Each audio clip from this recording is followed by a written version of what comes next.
Gecko was one of the biggest names on Wall Street before he went to prison for insider trading. That name doesn't mean anything anymore. Mr. Gecko! My name's Jacob Moore. I'm gonna marry your daughter. It's about doing the right thing. It's about the game. I did warn you. It's easy to get in. It's hard to get out. Is that a threat? Absolutely. I think the script, as it evolved, had gotten stronger and better. And I think the economic climate made for the kind of verisimilitude that he could create. Zabel stock before he ended up acquiring it. Why would he do that? This is the rock star of In going to trading floor after trading floor and financial entity, we realized that there was an incredibly, grave and important movie to tell, and I think that's what really got him going. Oliver spoke to everybody, and he did exhaustive research, so he began to realize what really was going on. I didn't know Oliver the first one, and he said he was looking for an actor who had some sort of business acumen, had some sense of it. And the way you keep buying and various insurance swaps lately, I mean, I got to worry about my grandchildren's college education. I grew up on the East Coast, have had a lot of friends that are in the financial world, so know them and somewhat comfortable in that area. But I was a babe in the woods, and I'm still trying to understand this movie. A credit default swap is a good idea. It's the execution that isn't. Well, you know what they say. Bulls make money, bears make money, and pigs, they get slaughtered.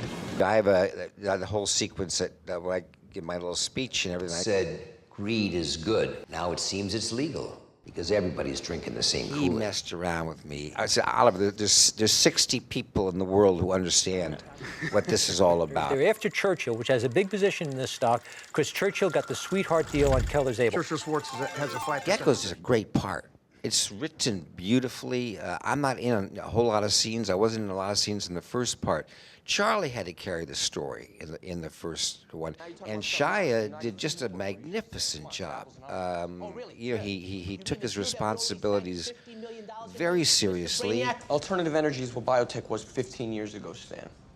Come on, you were young once. You know that. Profits are not quarterly. The runs could be huge. We'll all be dead by the time your nutty professor mixes any money. Right, this coming from the guy who said Google was a bubble. He dove in, and by the time we started the picture, he'd already been, working with traders and everything. He'd taken $20,000, and he was up to $340,000. And I had a little more of an advantage, really, the second time around, because the setup was so much better, and we kind of used chronological time. He got sentenced for 8 years. He came out in 2001.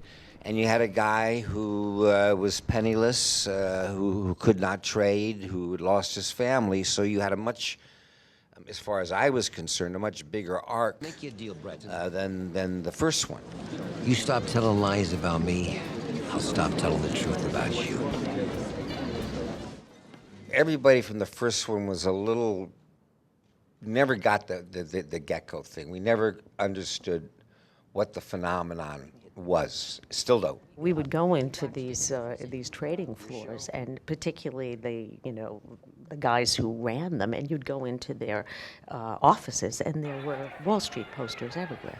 And I mean, Oliver was like a god. I mean, he had no frame of reference for this. None of us did.